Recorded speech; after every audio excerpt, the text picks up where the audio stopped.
Welcome to V3 news. లక్ష్యం సమాజహితం. ముందుగా headlines. Rajanna Sircilla జిల్లాలో 25 కేంద్రాలలో గ్రూప్ 3 పరీక్షలు. పరీక్షా కేంద్రాల వద్ద పటిష్టమైన బందోబస్తు ఏర్పాటు చేసిన పోలీసులు.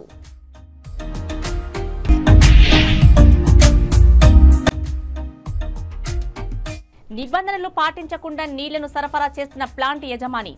వాటర్ ప్లాంట్ యజమానిపై కేసు నమోదు చేసిన రెవెన్యూ అధికారులు.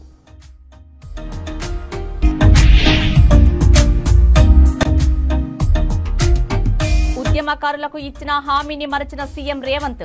హామీలను నెరవేర్చకపోతే ఆందోళన చేపడతామన్న ఉద్యమకారులు.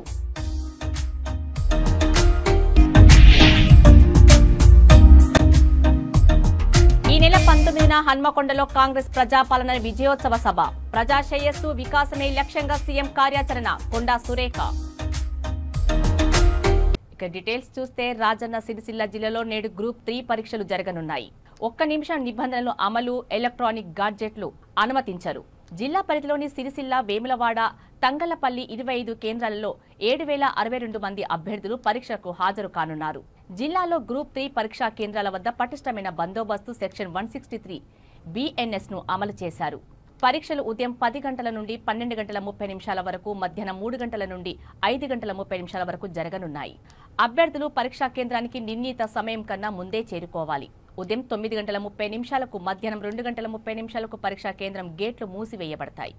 ప్రాథమిక పరీక్షకు బయోమెట్రిక్ వేలిముద్రల హాజరు నమోదు, స్క్రీన్ చేసి క్షుణ్ణంగా తనిఖీ చేసి పరీక్షా కేంద్రంలోకి అనుమతిస్తారు.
రైట్ సైడ్ ఉన్నారు.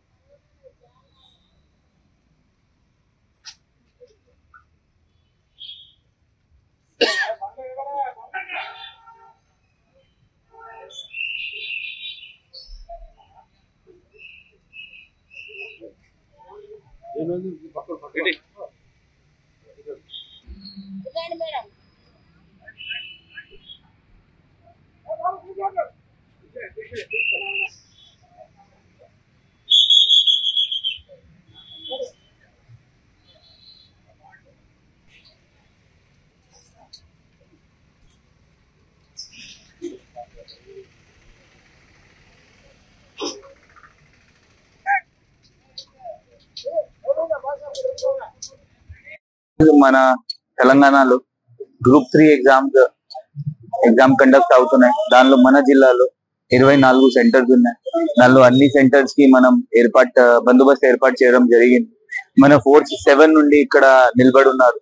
7 to 8 వాళ్ళ శానిటైజేషన్ మొత్తం లోపల పోయి శానిటైజేషన్ చేశారు. దాని తర్వాత 8 తర్వాత స్టాఫ్ కి ఎంట్రీ చేశారు. 8:30 నుండి పిల్లలు ఎగ్జామ్ రాసిన వాళ్ళు లోపల పోతున్నారు. దానికి ఐడెంటిఫికేషన్ ఆఫీసర్స్ మొత్తం చెకింగ్ చేస్తున్నారు. మన వాళ్ళు కూడా వాళ్ళ హెల్ప్ రిస్కింగ్ లో చేస్తున్నారు. అన్ని సెంటర్ లో మనం బీడీ టీం ఏర్పాటు చేసాము. ఈ పిల్లలు కూడా మంచిగా చదివి వచ్చారు. మీరు మంచిగా ఆలోచించి ఆన్సర్ చేయాలి. ఈ పై కనిపించాలి.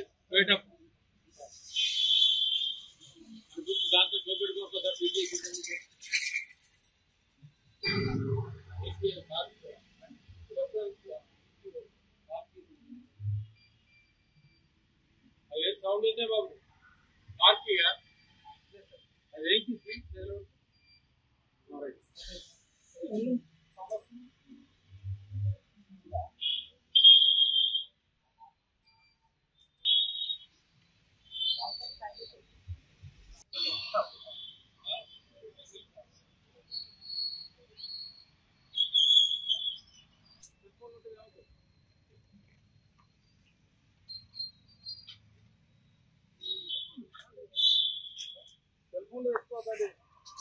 ఈ బండి మీరు అక్కడి నుంచి బ్రదర్.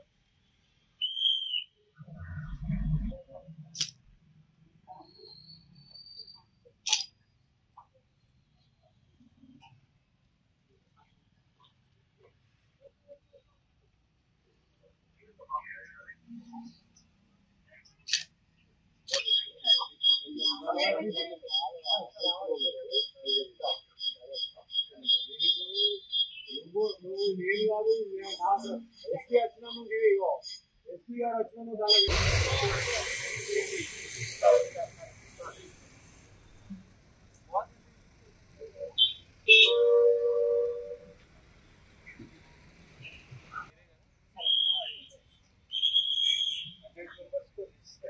హైదరాబాద్ పాత బస్తీ చాంద్రాయనగుట్ట నరికిపుల్ బాగ్స్ ప్రాంతంలో సరైన నిబంధనలు పాటించకుండా నీటిని ఫిల్టర్ చేసి మార్కెట్లోకి సరఫరా చేస్తున్నారన్న సమాచారంతో south east task force inspector Prasad Varma బృందంతో కలిసి తనిఖీలు చేయగా నీటిని సరైన పద్ధతిలో ఫిల్టర్ చేయడం లేదని తేలింది.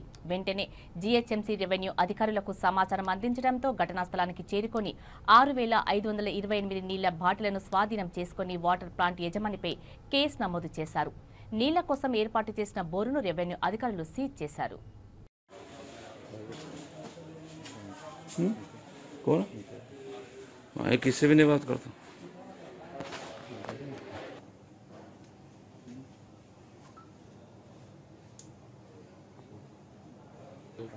छोड़ के चल रहा होता हूँ किराया उतर जाता रहने मैं ड्रामा के किराया अपन स्कूल पे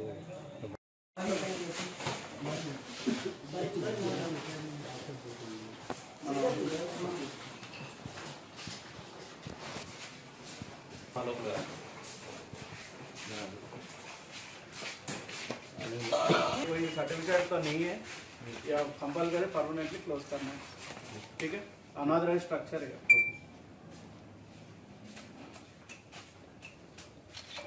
सर कौन सा पानी धान के पास?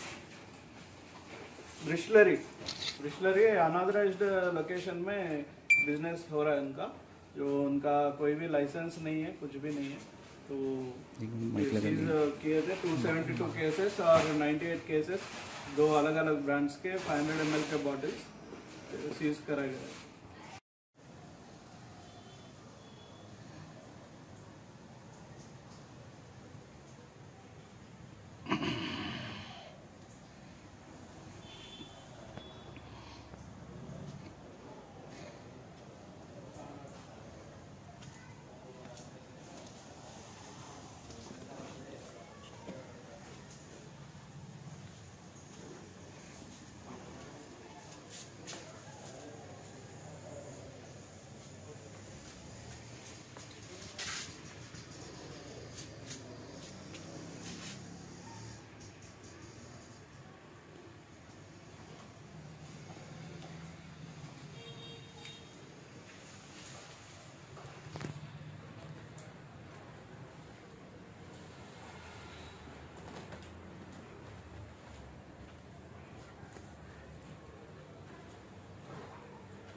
అది ఉందిలేండి, అది వీళ్ళు చూస్తారు. బేగంపేటది ఏఎస్ఎల్ వెళ్తారా మీరు? లేదు మేడం, నేను ఆల్రెడీ నైట్ డ్యూటీ అయింది మేడం నాది. సీఎం రేవంత్ రెడ్డి ఉద్యమకారులకు ఇచ్చిన హామీని మరిచిపోయారని తెలంగాణ ఉద్యమకారుల కమిటీ రాష్ట్ర అధ్యక్షులు అంబటి శ్రీనివాస్ ధ్వజమెత్తారు. హైదరాబాద్ బాగ్లింగంపల్లి సుందరయ్య విజ్ఞాన కేంద్రంలో తెలంగాణ ఉద్యమకారుల యాక్షన్ కమిటీ ఆధ్వర్యంలో స్టీరింగ్ కమిటీ సమావేశాన్ని ఏర్పాటు చేశారు. ఈ సందర్భంగా ఆయన మాట్లాడుతూ గతంలో బీఆర్ఎస్ ప్రభుత్వం 10 ఏళ్లు పాలించి మాటలతోనే కాలం గడిపిందని దుయ్యబట్టారు. సీఎం రేవంత్ రెడ్డి కూడా ఇచ్చిన హామీలను మరిచిపోవడం ఎంతవరకు సమంజసమని ప్రశ్నించారు. ఇప్పటికైనా సీఎం రేవంత్ రెడ్డి తక్షణమే ఇచ్చిన హామీలను నెరవేర్చాలని, లేని పక్షంలో గ్రామం నుండి రాష్ట్ర స్థాయి వరకు ఉధృతంగా ఆందోళన చేపడతామని హెచ్చరించారు. ఉద్యమకారుల హక్కులు నెరవేర్చేంత వరకు, ఉద్యమకారులు కళాకారుల హక్కులు నెరవేర్చేంత వరకు, ఉద్యమకారులు కళాకారుల హక్కులు నెరవేర్చేంత వరకు వర్ధిల్లాలి యాక్షన్ కమిటీ, వర్ధిల్లాలి ఉద్యమకారుల జాయింట్ యాక్షన్ కమిటీ. జోహార్ అమర వీరులకి, జోహార్ అమర వీరులకి.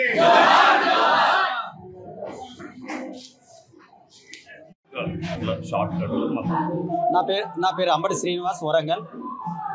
1200 మంది ఆత్మ బలిదానాల మీద ఏర్పడ్డ తెలంగాణ రాష్ట్రాన్ని 10 సంవత్సరములు పరిపాలించిన కల్వకుంట్ల చంద్రశేఖరరావు చట్టవిరుద్ధంగా, రాజ్యాంగ విరుద్ధంగా పరిపాలన చేయడం కాకుండా అప్పుల పాలు చేసి ప్రజల మీద భారం మోపి అదే తెలంగాణ సమాజం చీదరించుకోవడంతో ముఖ్యంగా ఎన్నికల సందర్భం లోపల ఇలాంటి అప్రజాస్వామికి ఈ నియంతృత్వవాది మాకు వద్దు అని 2023 లోపల ఎన్నికల సందర్భం లోపల పిసిసి అధ్యక్ష స్థానంలో రేవంత్ రెడ్డి ఇచ్చిన హామీ తెలంగాణ ఉద్యమకారులను ఆదుకుందాం, 250 గజాల స్థలం ఇస్తాం, 25,000 రూపాయల పెన్షన్ ఇస్తాం, డబుల్ బెడ్రూమ్ ఇస్తాం, అలాగనే అమరుల కుటుంబాలను కూడా ఆదుకుందామని ఇప్పటికీ 10 సంవత్సరాల కాలం గడిచిపోయింది. ఈ 10 సంవత్సరాల కాలంలో ఇప్పటి వరకు కూడా రాష్ట్ర ప్రభుత్వం ఇచ్చిన హామీని అమలు జరపలే. కాబట్టి ఇచ్చిన హామీల అమలు జరపాలనే ఉద్దేశంతో ఇవాళ స్టీరింగ్ కమిటీ సమావేశం ఏర్పాటు చేసుకోవడం జరిగింది. ఈ రాష్ట్ర ప్రభుత్వాన్ని మేము డిమాండ్ చేసేది ఒకటే, మీరు ఇచ్చిన హామీని వెంటనే అమలు జరపాలని డిమాండ్ చేస్తున్నాం. లేని ఏళ్ళ తెలంగాణ ఉద్యమాన్ని ఏ రకంగా అయితే ఉధృతంగా గ్రామ స్థాయి నుంచి రాష్ట్ర స్థాయి వరకు తీసుకొచ్చినామో అదే తరహాలో ఉద్యమాన్ని ఉధృతం చేసి మరోసారి ఈ రాష్ట్ర ప్రభుత్వాన్ని తెలియజేసి ఉద్యమకారుల ఆకాంక్షలను అమలు జరుపుకుందామని డిమాండ్ చేస్తున్నాం. ఈ రోజున దాదాపు 40 మంది ఈ సమావేశంలో ముఖ్యంగా ప్రతి జిల్లా నుంచి 1-2 వరకే రావాలని తెలియజేయడం జరిగింది. అందులో భాగంగానే 1-2 వరకే రావడం జరిగింది. ఈ సమావేశానికి అధ్యక్షత వహిస్తున్న అధ్యక్షుల వారికి మరియు సమావేశంలో పాల్గొన్న తెలంగాణ కాంగ్రెస్ పార్టీ ఎన్నికలకి ముందు ఉద్యమకారులకి ఏమైతే హామీలు ఇచ్చారో 250 గజాలు, అందులో ఇంటి నిర్మాణం కోసము దాదాపు 20 లక్షలు ఇస్తామని హామీ ఇచ్చారు. అట్లాగనే ఉద్యమకారుల తల్లిదండ్రులకి 25,000 రూపాయల పెన్షన్ ఇస్తామని కూడా హామీ ఇచ్చారు. ఆ 2 డిమాండ్స్ చేయమని అడుగుతున్నాం. సంవత్సర కాలం అయినప్పటికీ కూడా ఇంతవరకు అతి లేదు, గతి లేదు. ఉద్యమకారుల ఊసే లేదు. అమరవీరులను పలకరించినటువంటి దాఖలాలు లేవు, ఆధారాలు లేవు. కాబట్టి మీరు ఇచ్చినటువంటి ఆ హామీలతోనే మీరు ఇవాళ పవర్లోకి వచ్చారు. కాబట్టి ఆ హామీలు నిలబెట్టుకోవాలని చెప్పని మేము డిమాండ్ చేస్తున్నాం. అది కేంద్ర మంత్రి కిషన్ రెడ్డి చేపడుతున్న మూసీ పరివాహక ప్రాంతాల్లో రాత్రి బస కాదు, రాజకీయ బస అని, అది కేవలం ప్రజల పట్ల ఓట్లు దండుకోవడానికి ఇలాంటి కార్యక్రమం చేపడుతున్నారని సిపిఎం జిల్లా కార్యదర్శి వర్గ సభ్యులు మహేందర్ ధ్వజమెత్తారు. హైదరాబాద్ అంబర్పేటలోని గోల్నాకా డివిజన్ తులసీనగర్లో చేపడుతున్న రాత్రి బస ప్రజలను మభ్యపెట్టడమే తప్ప ఉరిగేది లేదన్నారు. హైడ్రా కమిషన్ చేస్తున్న అభివృద్ధికి తమ పార్టీ అండగా ఉంటుందని తెలిపారు. ప్రజలకు ఇబ్బంది లేకుండా హైడ్రా తమ కార్యాన్ని నిర్విఘ్నం చేసుకోవాలని సూచించారు. బీజేపీ నాయకులు చేపడుతున్న మూసీ పరివాహక ప్రాంతాల్లో రాత్రి బస ఏ కార్యక్రమాలు తీసుకున్నారో అది మూసీ పరివాహక ప్రాంతాల ప్రజల కోసం కాదు, అది రాజకీయ లబ్ధి కోసం చేపడుతున్న బసగా మేము అభివర్ణిస్తా ఉన్నాం. ఎందుకంటే కిషన్ రెడ్డి ఎమ్మెల్యేగా ఉన్నప్పుడే మూసీ పరివాహక ప్రాంతం మొత్తం కూడా ఆక్రమణదారులు అమ్ముకున్నారు, డబ్బులు సంపాదించారు. దాని తర్వాత పేద ప్రజలు తక్కువ రేటుకు వస్తుందని చెప్పి కొనుక్కున్నారు. ఇప్పుడు వాళ్ళ జీవితంలోకే వాళ్ళకి ఇళ్లకు ప్రమాదం ఏర్పడింది. అప్పుడు అక్రమదారులకేమో సపోర్ట్ చేసి అనుకున్నాం. ఇప్పుడేమో మూసీ పరివాహక ప్రాంత ప్రజల మొత్తం చాలా ఇబ్బంది ఏర్పడుతున్నారు. మూసీ పరివాహక ప్రాంతాల్లో ప్రభుత్వం ఏదైతే అభివృద్ధి చేస్తానని చెప్పేసి మూసీ రివర్ డెవలప్మెంట్ కార్పొరేషన్ ఏదైతే ఏర్పాటు చేసిందో దానికి గవర్నర్ గారు ఆమోదం తెలిపారు. హైడ్రాను గవర్నర్ గారు ఆమోదం తెలిపారు. నువ్వు కూర్చోమంటే కూర్చుంటాడు, లేవమంటే లేచే గవర్నరు మీ చేతిలో ఉన్నప్పుడు దాన్ని ఆ కార్పొరేషన్ ఎందుకుని ఆమోదం తెలిపారని చెప్పేసి అడుగుతా ఉన్నాం. మీరు ఇప్పుడు చేసేది రాజకీయ లబ్ధి కోసమని చెప్పి మేము అనదలుచుకుంటా ఉన్నాం. కిషన్ రెడ్డి గారికి ఇప్పుడు ప్రజలు ఇప్పుడు గుర్తొచ్చారు. 15 సంవత్సరాలుగా మూసి పరివాహక ప్రాంతాల ప్రజలు మూసిలో జీవిస్తా ఉన్నారు. రేవంత్ రెడ్డి గారు కూడా ఇప్పుడు ప్రజలు గుర్తొచ్చారు. మూసి అభివృద్ధి స్వాగతిస్తా ఉన్నారు బీజేపీ వాళ్ళు, మేము కూడా స్వాగతిస్తా ఉన్నాం. కానీ పేద ప్రజల ఇల్లు తీయకుండా అభివృద్ధి చేయమని చెప్తా ఉన్నాం మేము. మీరు గత 15 రోజుల క్రితం సుప్రీంకోర్టు మీ బీజేపీ రాష్ట్ర ముఖ్యమంత్రులను విమర్శిస్తూ ఓ తీర్మానం చేసింది. బుల్డోజర్తో రాజ్యం నడపలేమని చెప్పేసి మీరు పరిపాలిస్తున్న రాష్ట్రాల్లో ఉత్తరప్రదేశ్, గుజరాత్, రాజస్థాన్, మధ్యప్రదేశ్ రాష్ట్రాల్లో పేద ప్రజల ఇళ్లను బుల్డోజర్లతో ఇల్లు కూల్చేస్తున్నారని చెప్పారు. సబరమతి, మూసీ నది ఏదైతే అభివృద్ధి పేరు చెప్పిందో ఇప్పుడు రేవంత్ రెడ్డి గారు కూడా అదే పేరు చెప్పి చేస్తున్నారో ఆ ప్రాంత ప్రజలు బేషరతుగా వాళ్ళకు ఎలాంటి రూపాయి నష్టం ఇవ్వకుండా ఇల్లు పోగొట్టారు. అయోధ్య రామాలయం పక్కన దగ్గర ఎస్సీ, ఎస్టీ, బీసీల మైనారిటీల ఇల్లు 18,000 మందిని ఇల్లు కూల్చేసింది మీ బీజేపీ ప్రభుత్వం. అక్కడ వాళ్ళకు ఇంతవరకు నష్టపరిహారం ఇవ్వలే. మళ్ళీ వాళ్ళ క్షమాపణ చెప్తావా? లేకపోతే ఇక్కడ ఈ ప్రజలు నువ్వు ఆ ఎమ్మెల్యేగా ఉన్నప్పుడు ఈ ఆక్రమణ జరిగిన ఈ మూసి పరివాహక ప్రాంతాల్లో కొన్న ప్రజలు నష్టపోతా ఉన్నారు, వాళ్ళకు క్షమాపణ చెప్తావా అని చెప్పేసి మేము అడగదలుచుకున్నాం. ఇది రాజకీయ లబ్ధి కోసమే నువ్వు ఏర్పాటు చేసిన కార్యక్రమం తప్ప అక్కడ ఉన్న ప్రజల్ని ఆదుకోవాలని కాదు. ముఖ్యమంత్రి గారు కూడా మేము కోరుతా ఉన్నాం. మూసి అభివృద్ధి పేరుతో ఏదైతే మీరు చేస్తా ఉన్నారో, నల్లగొండ జిల్లాలో పాదయాత్ర చేశారో, యాదాద్రి భువనగిరిలో అక్కడ ప్రాంతం వేరు, ఈ ప్రాంతంలో రెండింటి మధ్యలో 2 ప్రాంతాల మీద స్విచ్ పెట్టే ప్రయత్నం జరగదు. అది కూడా సరైన పద్ధతి కాదని చెప్పి రాష్ట్ర ముఖ్యమంత్రి గారు కూడా మేము విజ్ఞప్తి చేయదలుచుకున్నాం. ప్రాంతాల్లో గోడ కట్టాలని చెప్పేసి మేము విజ్ఞప్తి చేస్తూ మూసీలో కూడా ఎంత అభివృద్ధి చేస్తామో చేసుకోండి అని చెప్పి రాష్ట్ర ప్రభుత్వాన్ని మేము కోరుతా ఉన్నాం. బీజేపీ వాళ్ళను నమ్మొద్దు ప్రజల్లారా. మీరు ఒక్కసారి వాళ్ళు గత అనేక సంవత్సరాలుగా మనం బాధపడతా ఉంటే మన ఉద్యమం తీవ్రత పెరిగిన తర్వాత వాళ్ళ ప్రజలకు దూరం అయిపోతామేమో అనే ఆలోచనలు మన దగ్గరకు వచ్చి ఈ రకమైన రాజకీయాల్లో నాటకం ఆడుతా ఉన్నారు. కాబట్టి వాళ్ళతో చాలా జాగ్రత్తగా మనం ఉండాలి. వాళ్ళలో బుద్ధలో మనం పడవద్దని చెప్పేసి ప్రజలకు విజ్ఞప్తి చేస్తా ఉన్నాం. మీ పోరాటం ఏదైతే ఉందో మీ పోరాటానికి సిపిఎం పార్టీ సంపూర్ణంగా సహకరిస్తుంది, పాల్గొంటుంది. దేనికైనా తెగించడానికైనా సిపిఎం పార్టీ సిద్ధంగా ఉందని చెప్పేసి తెలియజేస్తున్నాను.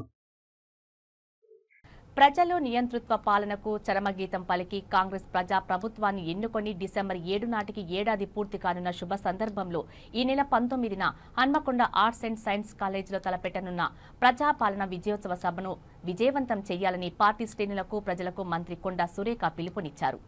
కాంగ్రెస్ ప్రజాప్రభుత్వం ఇచ్చిన మాటకు కట్టుబడి 6 గ్యారెంటీలను ఒక్కొక్కటిగా అమలు చేస్తూ ప్రజా సంక్షేమానికి పునరంకితమవుతుందని మంత్రి సురేఖ అన్నారు. ఎన్నో సంక్షేమ పథకాలకు వేల కోట్ల రూపాయలను ఖర్చు చేస్తూ సీఎం రేవంత్ రెడ్డి ఇచ్చిన మాటకు కట్టుబడి ముందుకు సాగుతున్నారని మంత్రి స్పష్టం చేశారు. తెలంగాణ ప్రజలందరికీ నా యొక్క హృదయపూర్వక నమస్కారం. ఈ నెల 19వ తేదీ Warangal arts and science college గ్రౌండ్లో మన ముఖ్యమంత్రి సీఎం రేవంత్ రెడ్డి గారు మరి బహిరంగ సభ నిర్వహిస్తున్న శుభ సందర్భంలో తెలంగాణ ప్రజలందరికీ కూడా శుభాకాంక్షలు తెలియజేస్తూ ఉన్నాను. ప్రభుత్వం ఏర్పడి సంవత్సర కాలం పూర్తి కావస్తున్న సందర్భంలో ప్రభుత్వం చేపట్టిన అభివృద్ధి సంక్షేమ కార్యక్రమాలను మరి ప్రజల్లోకి ఏ విధంగా తీసుకెళ్లడం జరిగింది, ఎన్ని వేల కోట్లు వెచ్చించడం జరిగింది, ఏ విధంగా లాభం చేకూర్చడం జరిగింది, ఈ ప్రభుత్వ పరిపాలన మరి ఏ విశ్వాసంతో అయితే ప్రజలు 6 గ్యారంటీలు నమ్మి ఈరోజు మాకు ఓటేసి గెలిపించారో ఆ 6 గ్యారంటీలను అమలు చేస్తూ ఈరోజు ఉచిత బస్సు ప్రయాణము, 200 యూనిట్లకే విద్యుత్తు, 500 రూపాయలకు సిలిండరు, అదేవిధంగా ఫీజు రియంబర్స్మెంటు, 10 లక్షల రూపాయలు మరి ఆరోగ్యశ్రీ కింద మంజూరు చేయడమే కాకుండా రైతులకు 2 లక్షల రుణమాఫీ, మరి ఇటువంటి ఎన్నో కార్యక్రమాలను చేపడుతూ ఈ ప్రభుత్వం వేలాది రూపాయలు, లక్షలాది రూపాయలు, కోట్లాది రూపాయలు ఈరోజు పేదల సంక్షేమం కోసం మరి వెచ్చించడమే కాకుండా అనునిత్యం అభివృద్ధి కోసం పరితపిస్తూ ముందుకు పోతున్న సందర్భంలో మరి ముఖ్యమంత్రి గారు ఇందిరాగాంధీ గారి పుట్టినరోజును మరి దృష్టిలో పెట్టుకొని ఆ రోజు ఆమె పుట్టినరోజు సందర్భంగా వరంగల్లో మరి మహిళల సాధికారతను మరి ఉద్దేశించి మహిళలు ముందుకెళ్ళాలి, మహిళలు కోటీశ్వర అయినప్పుడే తెలంగాణలో ప్రతి కుటుంబం కూడా కోటీశ్వర్లు అవుతారు అనేటువంటి ఒక ఆలోచనతోటి మహిళలకు ఈరోజు కోట్లాది రూపాయలు రుణం ఇస్తూ వడ్డీ లేని రుణం ఇస్తూ ముందుకు పోతున్న తరుణంలో మరి వరంగల్లో ఆ కార్యక్రమాన్ని మహిళల సాధికారతను దృష్టిలో పెట్టుకొని ఇందిరాగాంధీ ఒక మహిళగా, ఆమె ఉక్కు మహిళగా పేరుంది. మరి దేశ ప్రధానిగా ఎన్నో సంక్షేమ అభివృద్ధి కార్యక్రమాలే కాకుండా మరి ఎన్నో మార్పులు తీసుకొచ్చి మరి మహిళలు మరి సగభాగం అంటూ నిరూపించినటువంటి వ్యక్తి. ఆమె పరిపాలనలో ఎన్నో పేద కుటుంబాలు మరి ఎంతో మరి ఆ రోజు బాగుపడ్డటువంటి సందర్భం. ఇప్పటికీ కూడా ఇందిరమ్మను తలుచుకొని గ్రామం ఉండదు, ఇందిరమ్మ ఇల్లు అనని గ్రామం ఉండదు. అదే పద్ధతిలో ఈ ప్రభుత్వం కూడా ఇందిరమ్మ రాజ్యం అందించాలనేటువంటి ఒక లక్ష్యంతో రేవంత్ రెడ్డి గారు ముందుకెళ్తా ఉన్నారు. అదే పద్ధతిలో రాహుల్ గాంధీ గారు, అదే సోనియా గాంధీ గారు, ప్రియాంక గాంధీ గారు కూడా మరి ఇక్కడ డిక్లరేషన్ చేసి తెలంగాణ ప్రభుత్వం అధికారంలోకి రావడానికి అన్ని రకాల డిక్లరేషన్లు కూడా వాళ్ళు ఇవ్వడం జరిగింది. ముఖ్యంగా అందులో బీసీ కులగణన అనేది రేవంత్ రెడ్డి మన రాహుల్ గాంధీ గారు. అనంతపురం జిల్లా రాప్తాడు మండల కేంద్రంలోని శివాలయంలో కార్తీక మాసం సందర్భంగా ఆలయంలో మహిళలు దీపాలు వెలిగించి గౌరీ శంకరులను దర్శించుకున్నారు. అనంతరం గౌరీదేవికి ప్రత్యేక పూజలు నిర్వహించారు. ఈ కార్యక్రమంలో యువతులు గౌరీదేవికి హారతులిచ్చి తమ మొక్కులు తీర్చుకున్నారు. అదేవిధంగా మండల కేంద్రంలో గౌరీదేవి వ్రతాన్ని ఆచరించి పురవీధుల్లో ఊరేగింపు నిర్వహించారు.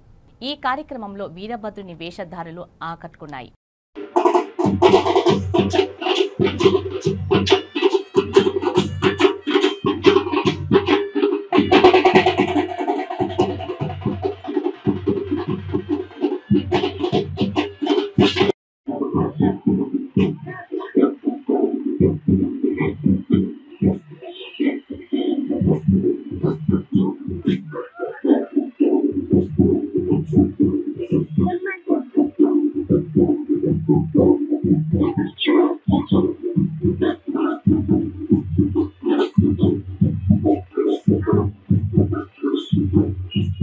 ముందరకొచ్చి చెప్పు, అదే బండి ముందరకొచ్చి చెప్పు.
ఇవి బులెటిన్ అప్డేట్స్. మరిన్ని అప్డేట్స్ కోసం చూస్తూనే ఉండండి V3 న్యూస్. లక్ష్యం సమాజహితం.